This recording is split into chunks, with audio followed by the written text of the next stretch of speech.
Mr. Justice, thanks for sitting down with us today. Appreciate you spending the time to, take a break from the campaign and do a little one-on-one. Sure. Our first question today is obviously you had a summit today. It was Mm-hmm. about getting politics out of education. You allowed some of the educators in the room to give you some ideas. Some of the things they talked about were getting rid of standardized testing. Just talk about some of their suggestions and how realistic those are and what you're going to do moving forward. Well, I think really and truly we need to listen. Oftentimes politicians just get mingling in education and all they do is muddy it up. They never take the time to listen, and that's what I've done. This is the third time across the state. And it's very consistent what people have to say. One of the things that they're really concerned about is all we do is just test and test and test the kids. And we do, and it's ridiculous and everything. We need to listen to the people that are on the ground. I mean, these people are truly on the ground. They're underpaid.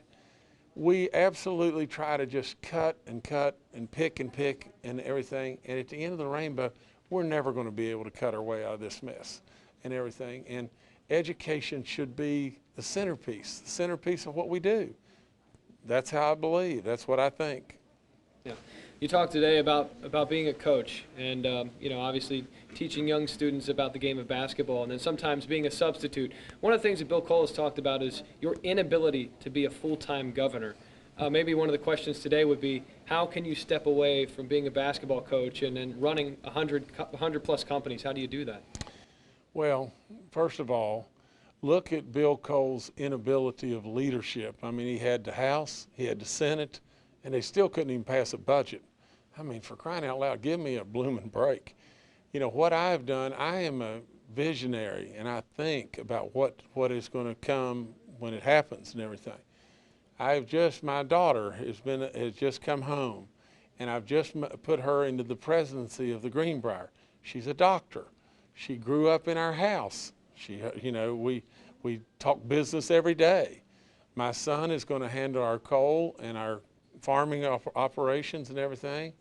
For crying out loud, I'm going to have to look for something to do. And as far as being a full-time governor, name anything in the world that I have said that I would do that I didn't do with all the passion and all the enthusiasm and every bit of creativity that I could possibly do it with. There's no chance on this earth that I'm going to do this halfway. You're under constant attack by the West Virginia GOP for taxes paid by your businesses or not paid by your businesses. The most recent one is the Logan Mines.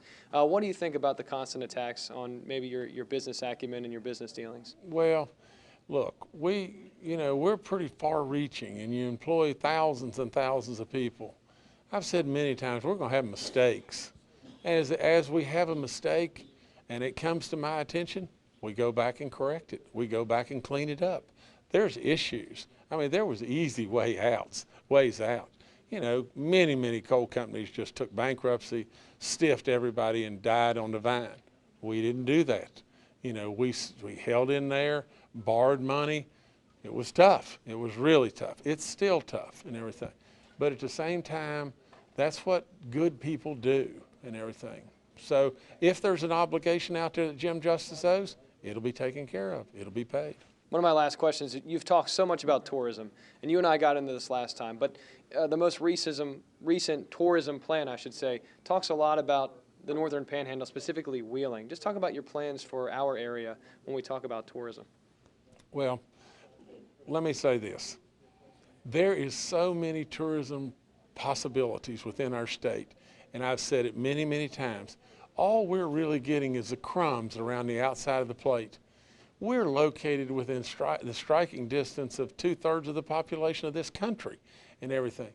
What in the world is wrong with us that we end up, being 50th and everything coming and going? Tourism is an opportunity beyond belief in West Virginia. It can totally explode in many different areas, and your area is ripe for the taking and everything because of your location and everything else that goes with it. Is there any specific plan for the Wheeling area?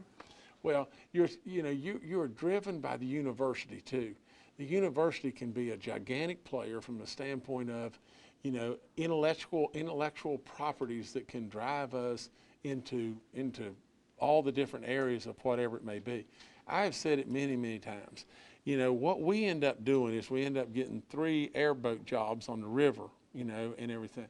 When really and truly, you're close enough. You're close enough to attract the next Dollywood or the next Disney, you know, which would be an unbelievable job creator and everything for all of us and everything.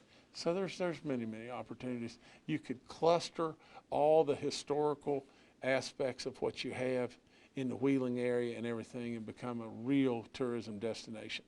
We got to fix our roads. I mean, that's all there is to it. You got to have people to have the access and be able to get here. Mr. Justice, thank you so much for your time. We appreciate it. We'll let you get to your next stop. Sir, Ryan, thank you, ma'am. Thank you very much. Appreciate you. Yes.